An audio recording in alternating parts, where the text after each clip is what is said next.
함께 말씀 보겠습니다. 요한계시록 13장 10절 말씀입니다. 요한계시록 13장 10절 말씀 함께 읽겠습니다. 사로잡힐 자는 사로잡혀 갈 것이요 칼에 죽을 자는 마땅히 칼에 죽을 것이니 성도들의 인내와 믿음이 여기 있느니라. 아멘. 우리 계속 요한계시록 함께 살펴보고 있는데요. 오늘은 요한계시록 13장 1절에서 10절에 표현되어 있는 바다에서 나온 한 짐승에 대해서 함께 생각해 보려고 합니다. 이 말씀은 12장에서 계속 내용이 이어져서 이렇게 등장하고 있는 내용인데요. 요한계시록 12장 17절 말씀 보면 용이 여자에게 분노하여 돌아가서 그 여자의 남은 자손 곧 하나님의 계명을 지키며 예수의 증거를 가진 자들과 더불어 싸우려고 바다 모래 위에 서 있더라. 여자와 여자의 남은 후손, 여자에게 분노하여서 여자의 남은 후손, 하나님의 계명을 지키며 예수의 증거를 가진 자들, 교회를 이야기를 하는 거죠. 대적하고 싸우려고 바다 모래 위에 자세를 잡는 용의 모습으로 요한계시록 12장 17절이 마무리가 되어 있는데요. 이전에 이렇게 지난 시간 통해서 쭉 살펴봤지만 여기 용은 먼저는 예수님을 대적한 그런 존재로 설명이 되죠. 요한계시록 12장 3절 4절 하늘에 또 다른 이적이 보이니 보라 한 큰 붉은 용이 있어 머리가 7이요 뿔이 10이라 그 머리에 7 왕관이 있는데 그 꼬리가 하늘의 별 3분의 1을 끌어다가 땅에 던지니라. 용이 해산하려는 여자 앞에서 그가 해산하면 그 아이를 삼키고자 하더니 순종하는 신실한 하나님 백성들의 순종을 통하여 주의 길을 예배하게 하시고 그를 통해서 예수님을 보내시는 이 모습을 아이를 낳는 여자의 모습으로 이렇게 표현하면서요, 오실 약속하신 그 예수님, 오신 예수님의 모습을 이렇게 소개를 하는데요. 용은 그 예수님을 대적하고 삼키려고 하는 그런 존재고, 더불어서 붉은색으로 표현되는 이제 폭력성이죠. 폭력성과 머리가 7이고 뿔이 10이라는 것을 보면 능력과 권력을 가진 그런 사악한 대적자의 모습으로 소개가 되어지고 있는 게 이제 우리가 살펴본 17절에 하나님 백성과 싸우려고 하는 용의 모습이고요. 나아가서 이 신실한 백성으로 이렇게 설명되어질 수 있는 이 여자를 박해하는 존재로, 교회를 박해하고 하나님 백성을 박해하는 그런 존재로 설명이 되고 있죠. 요한계시록 12장 13절 용이 자기가 땅으로 내쫓긴 것을 보고 남자를 낳은 여자를 박해하는지라. 여자를 박해하는, 하나님 백성을 박해하는, 대적하는 그런 존재고요. 13절에도 표현되어 있지만 땅으로 내쫓긴 존재다라는 거죠. 분명하게 사실은 대적하는 존재지만 이미 패배한 존재고 절대 이길 수 없지만 그럼에도 불구하고 싸움을 계속해서 이어가는 폭력적이고 탐욕스러운 그런 존재로서 용을 소개하고 있는데요. 미가엘의 사자들과 더불어서 싸움을 해서 졌다라는 표현으로 하나님의 뜻을 수행하는 존재들, 결국 하나님이 그 용에게 승리를 거두신 것을 표현하면서요. 그래서 더 이상 권세를 표현하는 하늘에서 권세를 누릴 자로 그 자리를 얻지 못하고 땅으로 내쫓긴 예수님 십자가의 사역으로 이미 패배한 사단의 모습을 잘 표현하고 있죠. 그럼에도 불구하고 싸움을 이어가는 존재로 소개하고 있는 그런 모습이요. 요한계시록 12장 12절 그러므로 하늘과 그 가운데 거하는 자들은 즐거워하라. 그러나 땅과 바다는 화 있을지인지 이는 마귀가 자기의 때가 얼마 남지 않은 줄 알므로 크게 분내어 너에게 내려갔음이라 하더라. 때가 얼마 남지 않은, 이미 그 하나님 나라의 완성이, 그리고 최종적 심판이 얼마 남지 않은 거 누구보다 잘 알고 있는 존재가 이 용, 마귀, 사단이라는 존재고요. 그래서 이미 졌음에도 불구하고 그 분을, 그 목적한 바를, 그가 원한 탐욕스러운 것을 이루기 위해서 계속 욕심을 내고 땅에서 싸움을 이어가는, 그로 인하여 땅과 바다가 화가 있을 것이다 라는 그런 내용이 이 말씀이 있는 것이 이제 12절 용이 그런 존재임을 설명하고 있죠. 용이 결국 어떤 존재냐라고 할 때 12장에 사단이다.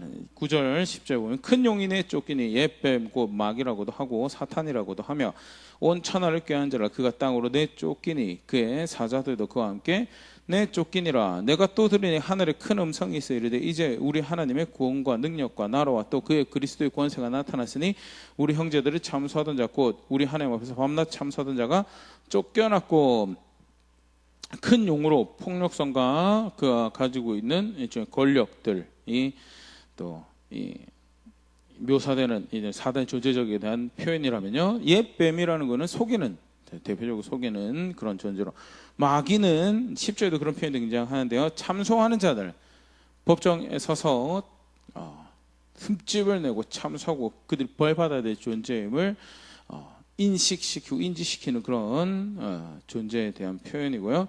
사탄이 이제 가지는 의미가 대적하는 자라는 지난 시간 살펴봤던 부분인데요. 결국 그런 존재가 싸움에 져서 쫓겨났죠. 그런데 계속해서 싸우려고 땅의 모래 위에, 바다 모래 위에 서 있는 것으로 12장이 마무리되고요. 그리고 오늘 13장 그 사단과 용과 연합하는 존재들이 있음에 대해서 여전히 온 천하를 속이려고 덤벼드는 싸움을 지속하고 있는, 이미 패배했음에도 불구하고 결국 그리고 이기지 못할 싸움을 하고 있으면 누구보다 잘 아는 마귀고 사단이지만 그런 싸움을 지속해가는 그런 존재다. 12장에서 우리가 이렇게 분명히 볼 수 있는 게 있죠. 우리가 마지막 때로 살아가고 있는 이 시대가 어떤 시대인가에 대해서 싸우려고 하는 용이 여전히 활동하고 있는, 이미 졌음에도 불구하고 싸우려는 용과 그의 세력이 왕성하게 활동하는 그런 세상에 살아가고 있음에 대해서 세상과 관계를 어떻게 해야 될지를 이제 분명히 다시 확인하면서요. 더불어서 근데 이미 패배하였고 이기는 방법 또한 주어진 그런 모습도 볼 수 있죠. 12장 11절 보면요, 또 우리 형제들이 어린 양의 피와 자기들이 증언하는 말씀으로써 그를 이겼으니 그들은 죽기까지 자기들의 생명을 아끼지 아니하였도다. 그래서 끝까지 어린 양의 피를 의지하고 증언하는 삶, 여기 증언하는 말씀은 삶으로 살아내는 그 말씀을 말하는 거죠. 결국 하나님 말씀에 순종하는 것으로 이긴다. 그게 교회에게 주어진 무기고요. 큰 용어과의 다툼으로 인한 갈등과 소요가 있는 상황에서 무엇으로 스스로를 보호하고 싸움을 이겨갈 수 있는가? 이미 패배한 용에게 스스로 보호하고 가족을 보호하고 또 승리하는 걸음을 걸어갈 수 있는가? 어린 양의 피와 증언하는 말씀으로 그 싸움을 싸워가고 이길 수 있다라는 것 분명하게 소개하고 있고요. 그런 갈등과 싸움이 지속되는 가운데 이제 오늘 13절 1절 보면요, 내가 보니 바다에서 한 짐승이 나오는데 뿔이 10이요 바다가 7이라 그 뿔에는 10왕관이 있고 그 머리들에는 신성 모독하는 이름들이 있더라. 그래서 바다에서 한 짐승이 나오는데 뿔이 10이요 머리가 7이라 사단하고 굉장히 외모적 유사성이 있죠. 근데 그냥 생기게 유사한 건가? 자선과 비슷한 존재? 뭐 그런 암시도 될 수 있겠지만요. 사실 뿔 10개 그리고 머리 7이 분명히 이렇게 소개하는 그림인데 좀 이따가 다시 보고요. 분명하게 이 짐승이 뭐하는 존재인가를 요한은 소개하고 있습니다. 그 머리들에는 신성 모독하는 이름들이, 하나님을 대적하고 영광을 받으신 하나님을 멸시하고 경멸하고 어떻게 해서든 그의 목적을, 그의 의도를 훼손하는 그런 존재적 특성을 가지고 있는 짐승이다라는 것을 보여주면서요. 2절에 내가 본 짐승은 표범과 비슷하고 그 발은 곰에 발 같고 그 입은 사자들의 입 같으며 용이 자기의 능력과 보좌와 큰 권세를 그에게 주었더라. 그러면서요, 용이 준 권세를 가지고 있는 용과 연합하는 존재임을 보여주는 동시에 표범, 또 곰, 사자로 표현되어지는 폭력적인 들짐승, 야생짐승이죠. 폭력성을 가지고 있어서 대적하는 자들에게 해를 입히는 그런 존재, 이제 1차적인 표면적 특성이라면요,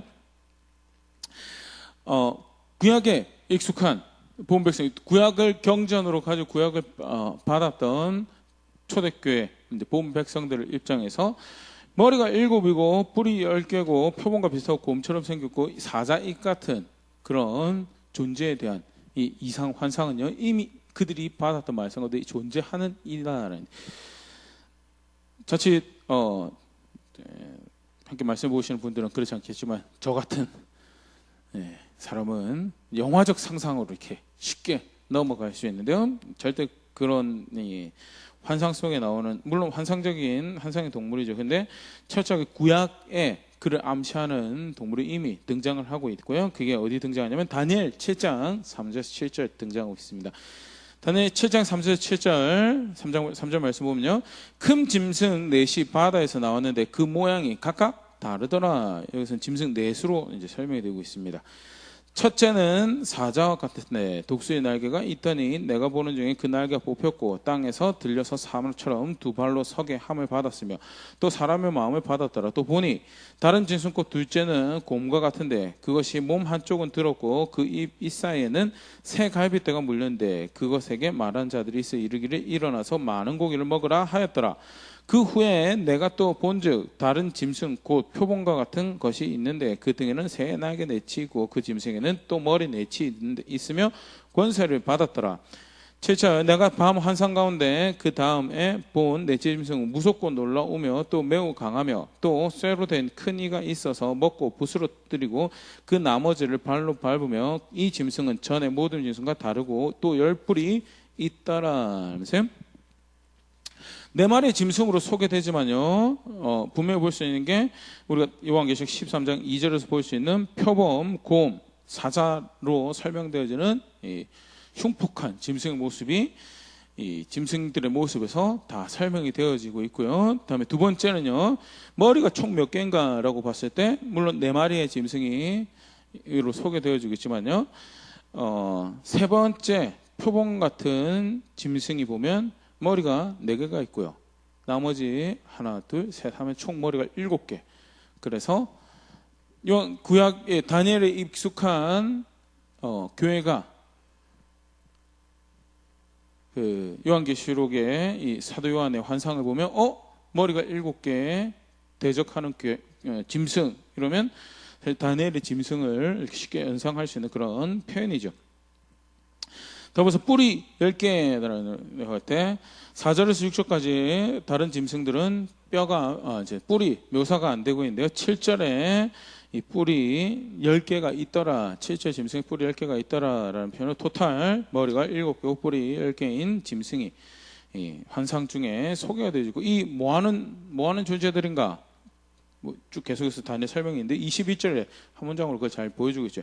내가 보즉 이 뿔이 성도들과 더불어 싸워 그들에게 이겼더니 성도들과 더불어 싸우는 존재들이고 나아가서 그들을 이기는, 성도들을 박해하고 육신적으로는 성도들을 짓밟는 그런 존재들이 다니엘 7장 3절 7절에 등장하는 10뿔과 7머리 사자, 표범, 곰 같은 짐승이고요.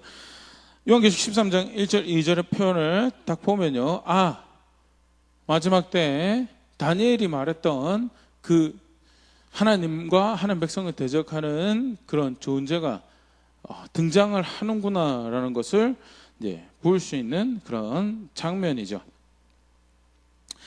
이렇게 10뿔과 7머리로 이제 소개가 되는 게 세상 권력을 결국 더더군다나 관을 썼다라고, 왕관을 썼다라고 하는데요. 세상 권력을 가지고 있는 유력자로서 그렇게 이런 이 짐승이라고 하나님과 하나님 백성이 대적하는 존재인데요. 폭력성도 가지고 있죠. 폭력성도 가지고 있지만 유력자로, 쉽게 말해서 세상의 권력을 가지고 있고 성공자로 소개가 되어지고 있는 존재고, 그래서 세상의 눈에는 세속적인 관점에서는요, 흠모할 만한, 닮기 원하는, 그래서 힘과 영향력을 가지는 그런 존재이며 원하는 것을 얻기 위해 하나님과 하나님 백성을 향하여 폭력을 휘두르는 그런 존재로 이제 묘사가 되어져 있고요. 자칫 잘못 이제 이해하면 그냥 폭력적이고 표범같이 곰처럼 생기고 사자처럼 생겨서 이렇게 매력적이지 못한 그런 존재일 것 같아요. 요한계시록 3장 8절 보면요, 죽임을 당한 어린 양의 생명체 창세 이후로 이름이 기록되지 못하고 이 땅에 사는 자들은 다 그 짐승에게 경배하리라. 하나님 백성이라고 구별되고 선택받지 못한 모든 자들은, 세상적 관점과 세상 사랑에 살아가는 사람들은요, 그 짐승에게 매력을 느끼고 그 짐승의 어떤 힘을 발견하고 그래서 그 짐승을 예배해야 될 대상으로 여길 그런 특별하고 위대한 존재로, 성공적인 존재로 여기게 될 것이다 라는 것이 성경에 표현되어 있는 모습이고요. 그가 사단과 연합하여 하나님과 하나님 교회를 대적하더라. 그 다음에 또 13절에 묘사되어 있는 이 짐승에 관한, 바다에서 올라온 짐승에 관한 표현은요, 2절에도 용으로부터 권세를 받았다라고 그렇게 표현이 되어 있는데요, 13장 4절에 보면 용이 짐승에게 권세를 주므로 용에게 경배하며 짐승에게 경배하여 이르되 누가 이 짐승과 같으냐, 누가 능히 이와 더불어 싸우리요 하더라. 용에게 받은 권세를, 이 능력을 가지고 있어서 세상에서는 누가 이 짐승과 같을 수 있겠습니까? 그만큼 위대하고 그만큼 성공적이고 그만큼 유력하고 그만큼 영향력이 있으면 누가 그래서 감히 그들과 싸울 수 있으리라고 세상에서 칭송을 받고 경배를 받을 그런 존재로 여겨지는 것이 용과 연합하는 존재며, 용에게 또 권세를 받았다라는 표현에서 우리가 볼 수 있는 것이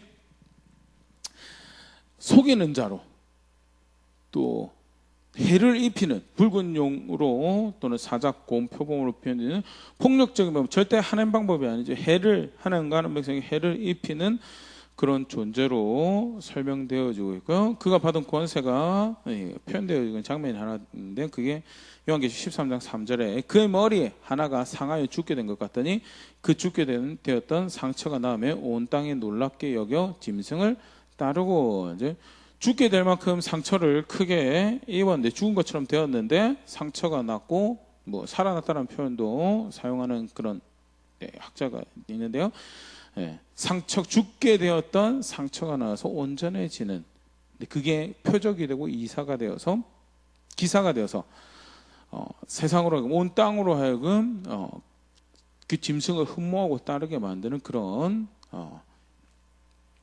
모습을 이렇게 소개를 하고 있는데요, 사실 사단이 또는 사단에 의해서 지지를 받는 세력이 마지막 때에 벌릴 모습을 사실 성경에 소개가 되고 있죠. 마태복음 24장 24절, 거짓 그리스도와 거짓 선지자들이 일어나 큰 표적과 기사를 보여 할 수만 있으면 택하신 자들도 미혹하리라.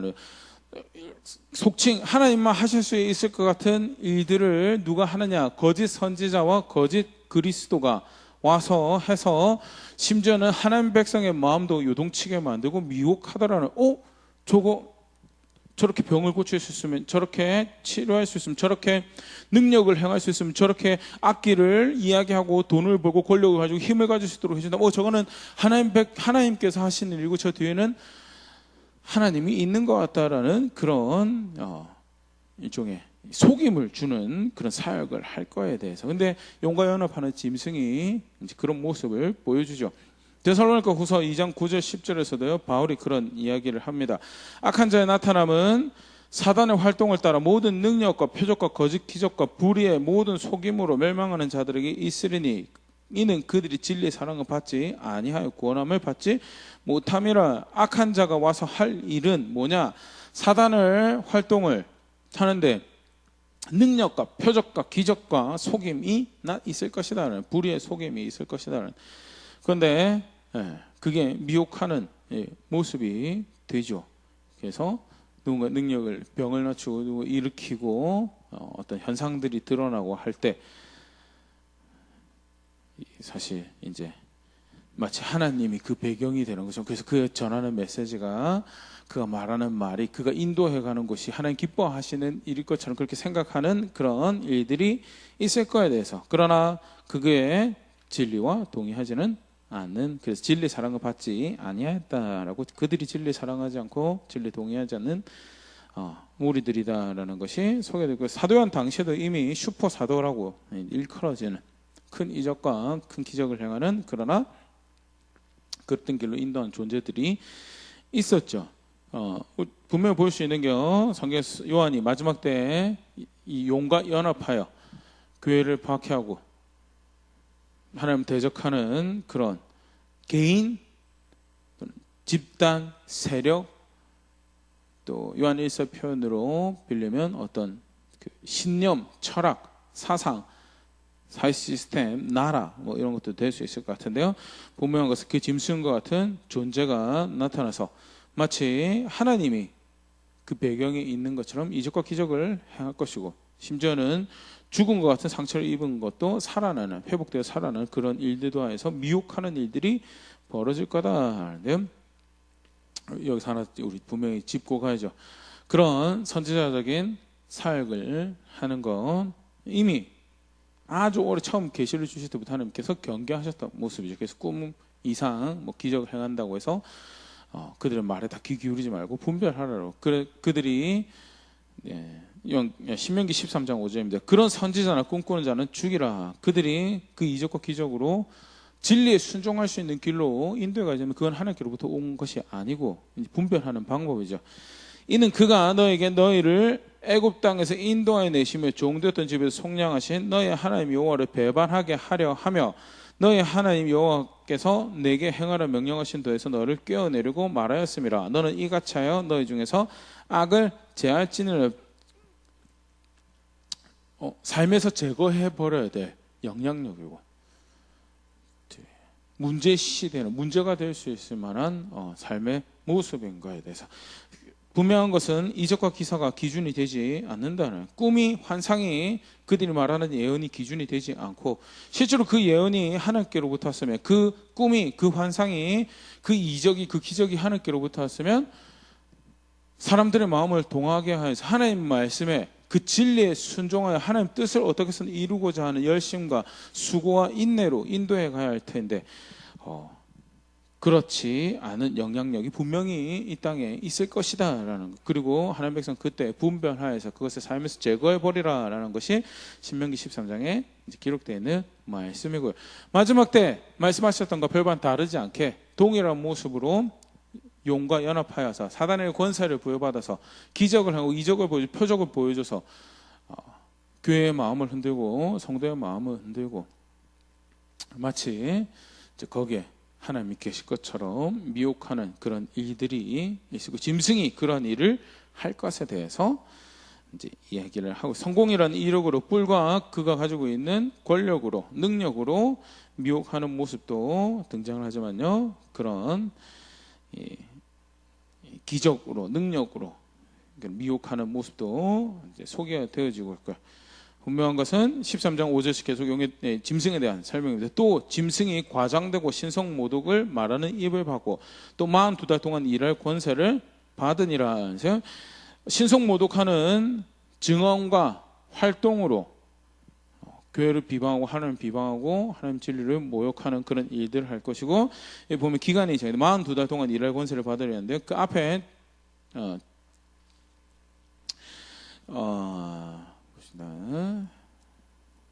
1260일, 42달, 3년 반, 다 똑같은 기간이죠.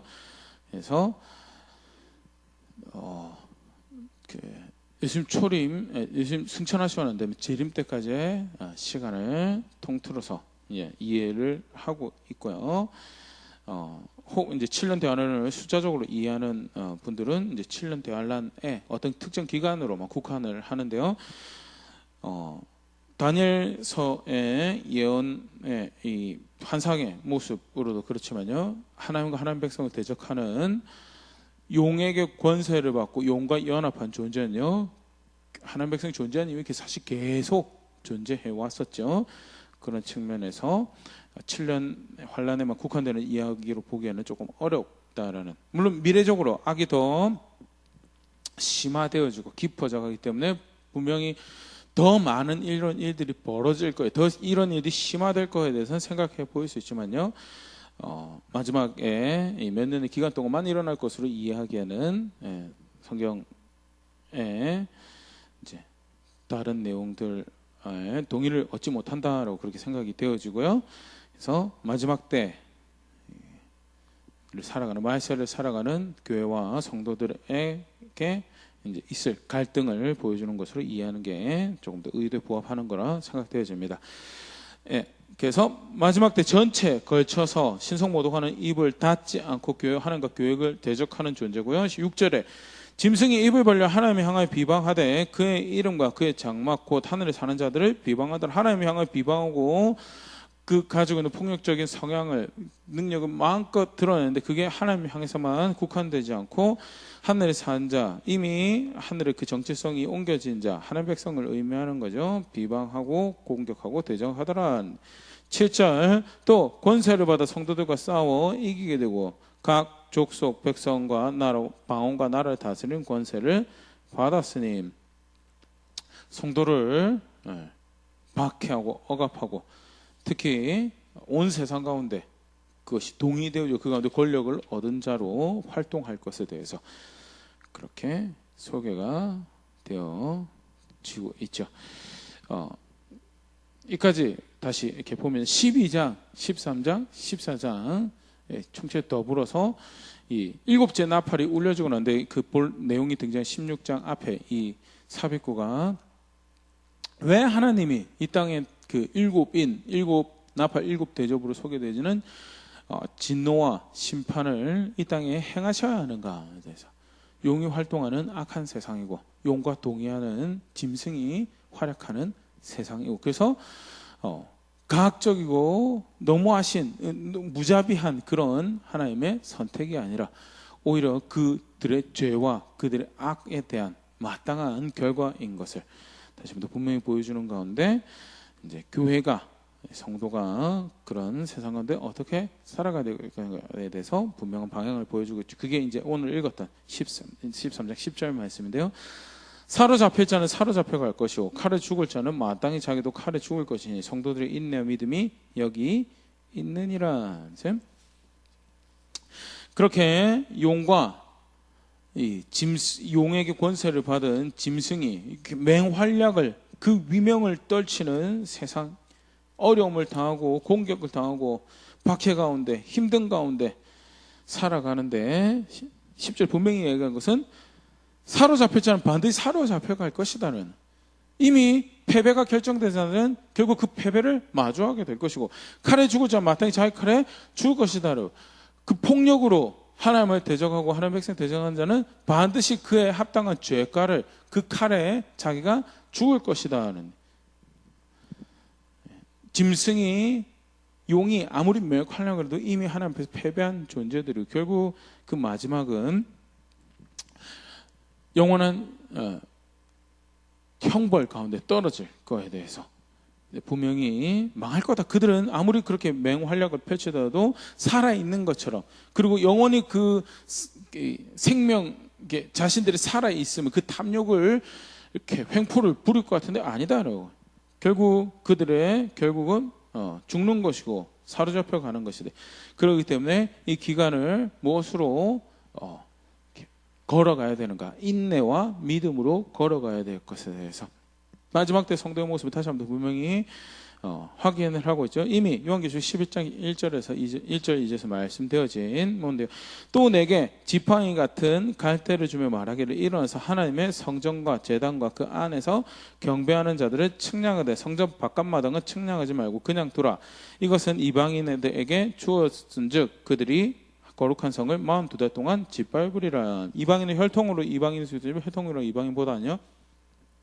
신약의 교회에게 주시는 말씀. 여기서 이방인은 하나님이 없는 자를 이야기하죠.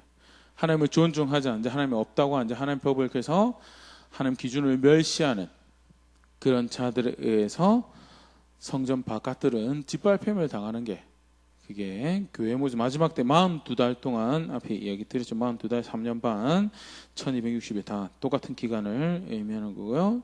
승천 이후에 재림까지의 시간을 하나님을 없다고 하는 자들에 의해서 세상의 지혜가 출중하다고 하는 자들에 의해서 겁없이 하나님이 죽을 것이다라고 하는 그 결과는 반드시 죽을 것이라는 것을 서슴없이 삶의 방편으로 받아들이는 자들에 의해서 하나님의 성전은 바깥들은 짓밟힘을 당하게 될 것이다라는 것.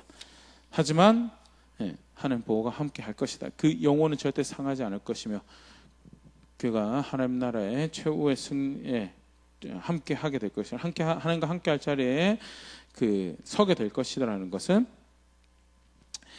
하나님께서 하나님 보호가 그렇게 함께할 것에 대한 것, 인도가 함께할 것에 대한 것을 1절의 약속으로 이제 말씀을. 그러나 분명한 것은 인내가, 믿음이 이렇게 드러나며 실제로 예수 그리스도를 아는 것이, 우주의 주인과 하나님을 아는 것이 고백되어지는 시기가 이 시기다라는 것.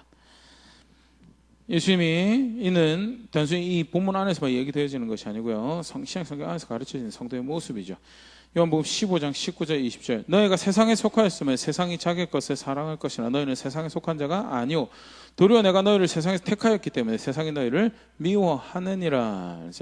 하나님의 것이기 때문에, 세상의 것이 아니고 하나님의 것이기 때문에 하나님의 대적하는 세상에 의해서 미움받을 것이고, 하나님의 대적에 의하는 세상에 의해서 공격받을 것이고, 세상의 가치관과 세상의 방법에 의해서 핍박받고 고난받고 어려움 당하게 될 것이 마지막 때를 살아가는 성도의 모습이에요. 요한복음 15장 20절. 내가 너에게 종이 주인보다 크지 못하다 한 말을 기억하라. 사람들이 나를 박해하였은즉 너희도 박해할 것이요 내 말을 지켰은즉 너희도 너희 말도 지킬 것이라. 예수님 말씀을 받아들여서 예수님과 함께 즐거워하였던 모든 이들은 주의 교회와 주의 성도들과 함께 즐거워할 것이나, 반대로 예수님 말씀을 받아들이지 않았던 자들이 있었던 것처럼 예수님의 복음을 거절하고 하나님을 주인으로 아는 것을 거절한 모든 자들에 의해서는 예수님이 그러했던 것처럼 교회도 성도도 미움을 받고 박해를 받을, 그게 성도가, 교회가, 예수님의 제자들이 살아갈 이 마지막 시기의 모습이다라는. 그렇기 때문에 세상을 향한 하나님의 심판은 절대 무자비한 일이고 과학적인 일이고 반드시 심판에 합당한 일인데, 그런데 교회는 그 시기를 억울합니다, 박해 가운데 있습니다, 그게 아니고 뭐 하는 시기냐, 무엇이 옳은지 알게, 무엇이 믿어야 할 대상인지 알게, 무엇이 붙잡아야 될 성공과 진정한 기쁨에 이르는 길은 그게 믿음이죠. 예수 그리스도 안에서 가지는 참자와 죄 용서의 복음, 그것을 붙잡고 걸어가는 그 모습과, 그리고 그러기에 그 예수님의 말씀으로 하나하나 자신의 선택들을 색을 입혀가고 옷 입히고, 그래서 그 믿음의 주인이 누구이신지, 구원의 주인이 누구이신지 고백해가는 걸음걸음이 사실 여기서 말하는 인내죠. 그런 걸음들을 걸어가는 것이 교회가 걸어갈 것이고, 진정한 승리를, 사로잡힌 자는 사로잡혀갈 것이고, 칼로 죽이는 자는 그 칼에 동일한 칼을 동일한 칼을 정죄하는 심판에서 멸망당할 거에 대해서 예수님이 똑같이 말씀하신 것, 다시 요한의 환상으로 우리 확인하는 거죠. 마태복음 24장 10절 13절. 그때 많은 사람이 실족하게 되어 서로 잡아주고 서로 미워하겠으며 거짓 선지자가 많이 일어나 많은 사람을 미혹하겠으며 불법이 성함으로 많은 사람의 사랑이 식어지리라. 그러나 끝까지 견디는 자는 구원을 얻으리라. 마지막 때를 살아가는 이 교회의 여정 절대 쉽지 않음에 대해서, 실족하게 되고 믿었던 것이 가짜인가, 예수님이 구원이 아니고 이 땅에서 예수님을 믿고 사는 삶이 절대 이 땅에서는 행복한 것만이 아닌데 내가 잘못된 선택을 하였는가, 이런 것들이 사실 다 실족한다라는 표현이 되겠죠. 더불어서 서로를 잡아주고 서로를 미워하는 그런 일들이 가득한 그런 세상이 될 것이며, 거짓 선지자, 불법을 행하는 선지자, 불법을 행하는 특히 교회다라고 성도다라고 하면서, 또는 우주의 주인을 안다라고 하면서 거짓된 메시지를 가르치는 선지자하고 더불어서 거짓 그리스도, 우리 아까 살펴본 마태복음 24장 24절에 이야기, 예수님께서 말씀하셨던 그런 존재들이 일어나서 미혹하는, 다른 길로 가게 만드는 그런 선택들을, 십자가에 예수님이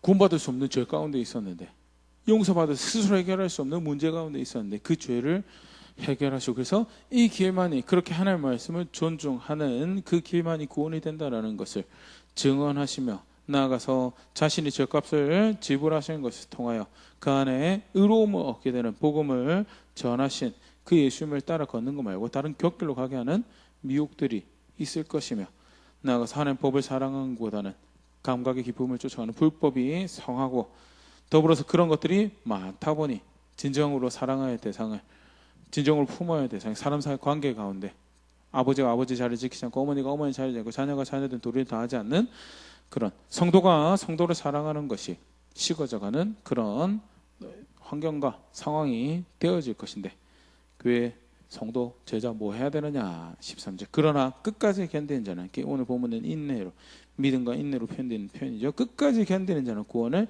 그런 상황에서도 구원의 주가 누구인지 알고, 그리고 그 구원의 주를 따르려는 회개 고백들을 하는 말씀이 법이고, 무엇이 의로운가 무엇이 거룩한가를 사모하고 따르는 그런 자리에 있는 것. 그래서 마땅히 사랑해야 될 것 사랑하고, 미워하고 거절해야 될 것을 미워하고 거절하는 그 자리에 있는 것. 그게 끝까지 견디는, 그게 믿음이고 인내죠. 그게 교회가 갈 길이고, 그것이 영원한 성공과 영원한 평화를, 영원한 안식을 아는 성도가 걸어가야 될 모습이고, 예수님은 그 일을 향해서 초청하시죠. 끝까지 견뎌라라고. 그러면 반드시 그 끝은 그런 구원일 것이다 라는 것이 마태복음 24장 표현이라면요. 요한계시록 10장 10절의 표현은요, 좀 더 상황적으로 묘사적으로 표현하고 있죠. 그 시기가 바로 성도의 인내와 믿음이 드러나는 시기다. 여기에서 그 인내와 믿음을 발견하게 될 것이다는 이 마지막 때의 어려움. 육신적으로 핍박받고 어렵고 피가 흘려지고 죽임을 당하는 그런 일들이 벌어질 수도 있어요. 그런데 동시에 거짓 복음으로, 거짓 이적으로, 속이는 미혹으로 뒷받침이다라고, 또는 하나님이 거기 계신다라는 그런 이야기들로 외적인 박해나 어려움 없으시고 내적으로 예수님 말씀 순종해 가는 게 너무 찌질해 보이고 성공하지 못하는 것 같은데 저런 방식은 이 세상에도 이렇게 누릴 거 다 누리고 행복하고 행복할 거 하면서 구원도 있는 것 같아. 하나님 저기서 뭔가 하시는 것 같아. 그런 미혹들이 있을 수 있는 거. 길을 혼탁하게 만드는 모습이고요. 진짜 붙잡아야 될 것들 붙잡고 걸어가는 성도가 누구인지를 확인하며 실제로 그 인내와 믿음을 드러내는 시기가 될 것이다 라는 것. 간단하게 용과 연합하는 세력이 있을 것입니다. 단순히 사단이 왕성하게 활동한다는 것이 어떤 영적인 존재의 싸움뿐만 아니라 우리가 일상을 살아가는, 교회가 마지막 때를 살아가는 모습에서 맞닥뜨리는 관계 안에서 마주하는 가치관과 철학과 세계 가운데, 나라들 가운데, 문화 가운데 하나님의 법을, 하나님 조종하지 않고 하는 법을 존중하지 않는 그런 것들이 득세하는, 오히려 그들이 힘을 가지고 그들이 영향력을 가져서 교회가 어려움을 당하고 믿음을 고백하는 성도가 핍박 가운데, 어려움 가운데, 억압 가운데 살아야 되는 그런 시기가, 그런 세대가 이 42달의 마지막 때의 모습인 거에 대해서 다시 한번 더 분명히 소개를 하고 있고요. 하지만 이겼다라는, 그리고 그들 결국이 망할 거라고 아는 성도는 인내와 믿음의 걸음을 지속해서 걸어갈 것이다 라는 것. 다시 한번 더 12장과 더불어서요, 세상과 어떤 관계를 맺고 살아야 되는가, 시대의 무당과 어떤 관계를 맺고 살아야 되는가 분명히 보일 수 있죠. 분별해야 됩니다. 무작정 다 좋은 게 좋은 거지라고 생각하면 미혹에 넘어가고요. 또 기적과 이적으로 하나님 거기 계신 것 같은 유사복음으로 속이면요, 유사 하나님 나라의 사역과 속이면요, 금방금방 넘어가죠. 거기서 면역력을 가지고 있는 존재는 사람은 아무도 없어요. 다 속아 넘어갑니다. 그렇기 때문에 무엇이 진짜인지를 계속해서 상기하고 또 스스로 욕심을 절제감 죽여가는 그런 것들을 걸어가는 수고가 필요하고요. 자신의 마음과 눈과 귀를 지켜가는 싸움들이 필요한 모습이죠. 그런 세상과 어떻게 관계를 맺어야 될 것인지 다시 한번 돌아볼 수 있으면 좋을 것 같고요. 인내와 믿음을 고백하는 그런 시대라고, 그 나타날 거라고 하는데, 오히려 신앙의 덕목이, 내 신앙의 덕목이 오래 참고 견디는 것은 없는 것처럼 그렇게 살아가는, 쉽게 이렇게 고린도서 10장에 등장하죠. 상황으로 환경으로 금방금방 원망하고 불평하고, 왜 밥을 안 줍니까? 왜 편안한 거처를 주지 않습니까? 라고 하나님을 신뢰하는 것보다는 그렇게 광야 가운데 멸망한 본을 따라가는 모습 혹시 없는지, 오늘 본문도 분명히 소개하고 있지만 신앙은요, 인내와 믿음이 고백되어지는 것이 그게 신앙이다라는 것, 성 가운데 다시 한번 돌아볼 수 있으면 좋을 것 같고요. 예. 끝이 결정되어 있는 싸움을 걸어가는 겁니다. 학자들이 이야기할 때 42달 또는 며칠이죠? 계속 1260일 어떤 3년 반의 시간으로 표현되어지는 게 지금 우리가 살아갈 때는 굉장히 긴 시간을 여겨질 수 있죠. 하지만 하나님의 영원이라는 시간 안에서 그 영원의 기쁨과 영원의 안식과 영원의 누리게 되는 평화와 비교해 볼 때는 찰나와 같은 시간이다라는 것, 위로와 격려가 될 수 있으면 좋을 것 같고요. 그러기에 그 승리를 바라보며 교회처럼 인내와 믿음을 또 오늘 선택해가며 마땅히 교회로서 선택해야 될 것들을 고백해가는 가운데 주인을 아는 백성임을 확인하는 걸음들 만들어가는 우리가 될 수 있으면 좋을 것 같습니다.